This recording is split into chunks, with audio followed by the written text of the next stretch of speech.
Hey YouTubies, this is Amy, coming to you with my week 22 check-in following my duodenal switch surgery that I had with Dr. Enox on June 24th of 2015. Let's see, I'm a little late, sorry about that, and it's late at night, sorry about that too.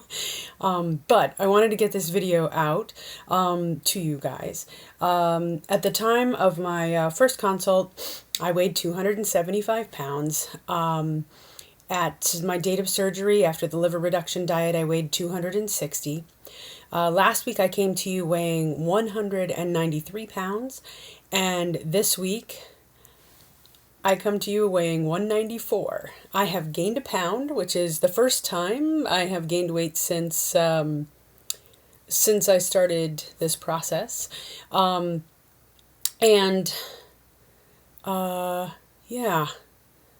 that's not all that surprising given the content of last week's video and my discussion about carbohydrates. So, there have been a lot of things going on. Thanksgiving and lots of reasons where people could make good choices or bad choices, and I definitely made a mixture. But I am pretty much refocused, remotivated, and comfortable with what I need to do to set this to rights. Since I weighed in on Wednesday, my weight has already started going back down, so I'm not really freaking out about that number, although obviously I did go up a pound. But my weight, as I've been losing, has fluctuated day to day, sometimes up and down a pound, so that's not all that concerning. But I didn't lose, and it's definitely time for me to get back on track. I've always been using my FitnessPal. That has not changed. And I have always been brutally honest about what I enter into my FitnessPal. That has not changed. So I am just recommitting myself to the process of staying within my macro goals for each day. And I've been doing really well in terms of protein and fat and calories. It's really been a carbohydrates issue. Simple carbohydrates, frankly. So that's kind of the area where I have refocused my attention. We've gotten most of the bad stuff out of the house at this point, and so I'm really recommitted to the process. And I've probably said that a lot of times already. Anyway, it's true.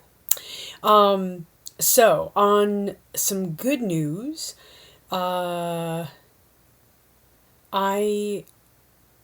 was going through my closet, my mom's closet, and she had a bunch of clothes she was going to get rid of from when she was at her heaviest, and she's always been a super skinny lady. So when she was at her all-time heaviest, she was a size 12. Wah, wah. I love her, but good grief. Anyway, she gave me her jeans, and I thought, oh, these will be good for me to work on getting into someday. And I tried them on today, and they fit. Honest to God. I've got them on right now. That blew my mind. We did a little shopping this weekend, and I was trying on size large, just regular women's large clothing in terms of tops, and they fit comfortably. Some of them were too large. So I've had a lot of NSVs too this week. I also found these amazing, super awesome, mega cool, there are probably other adjectives the kids use, but I don't know them because I'm old. Boots, which have become my new passion. If you guys haven't been to DSW, which I had never been to, they have buy two shoes, two pairs of shoes, two shoes. So many of us do buy two shoes. Two pairs of shoes, and you get 30% off of both pair. And these were on clearance, so they were already 30, 40% off. And then I got an additional 30% off. I paid almost nothing for these, and they're aerosols. They're super comfortable. Anyway, sorry, just had to tell somebody because I was so excited. So, needless to say, clothes shopping, still an issue. But I've been, staying reasonably within a budget, so celebrating the victories where they're happening.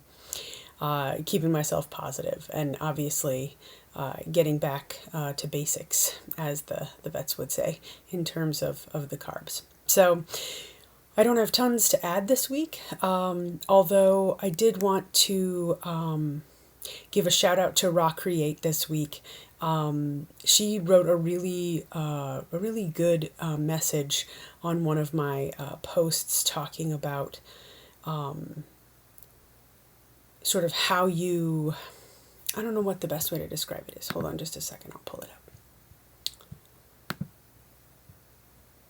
Like, what's going to be next for me, and that maybe, consuming more carbohydrates and making decisions about carbs, or the possibility of some self-sabotage, and she wasn't the only person to raise it as a possibility, that, that for her it might have come as something that she was thinking about when she couldn't really... I'm not doing a very good job with this. When you're not sure what you're going to be when you lose weight. And for me, I've been thinking a lot about what's going to be next for me. Weight was always the big thing, holding me back from so many things, and now that carrying so much extra weight is less of an issue, what now? I mean, I know maintaining my weight and managing my weight is always going to be a struggle for me, and I'll have successes and I'll have failures like I had this week.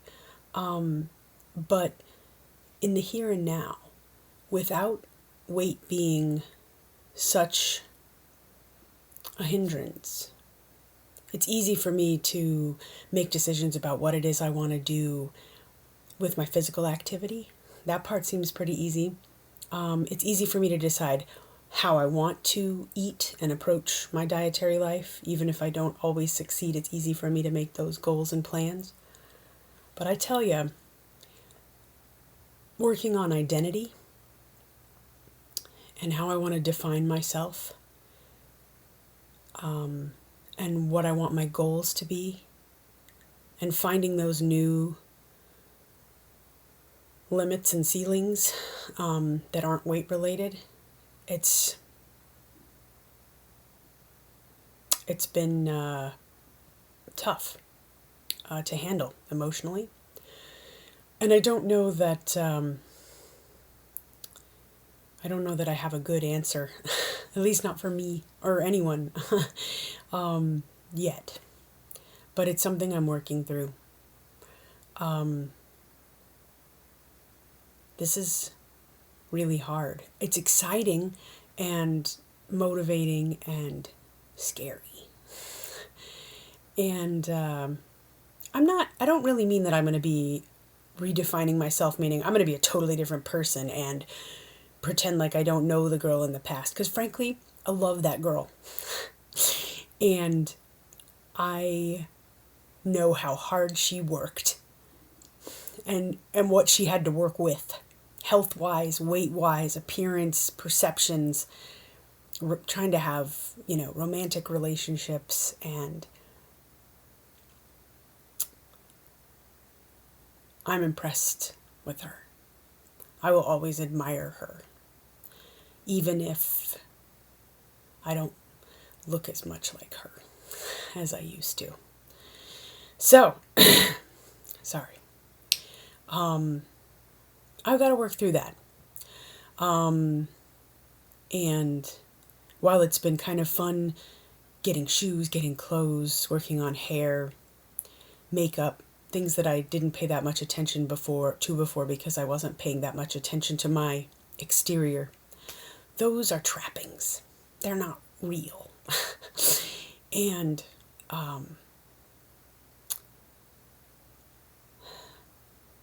the things that are real, the things that really matter, those are still her. Those are still me.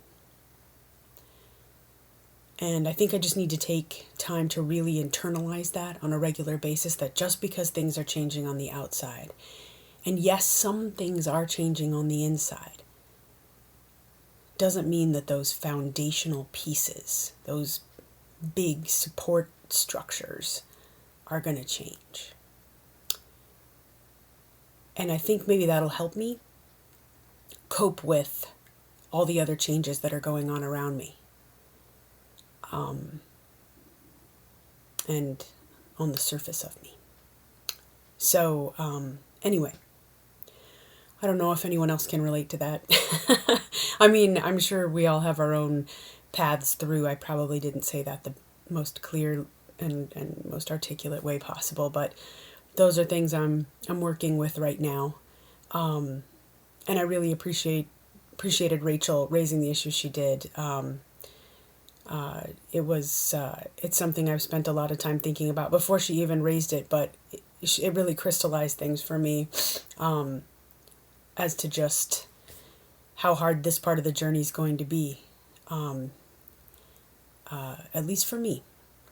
So I'm still working. I'm still doing it. And I'm still working my plan. Things are clicked pretty much back into place now. And I'm happy, really, really happy, with some scared mixed in. So that's where I'm at this week, you guys. I love all of your support. I love all of your stories. I love feeling interconnected with all of this and all of you. And I want to thank you guys for letting me be a part of it again. In the meantime, I hope you guys have a great week. It won't be long till I check in again. Hopefully Thursday and on time this time. But in the meantime, take care of yourselves, and I'll talk to you soon. See you in a few.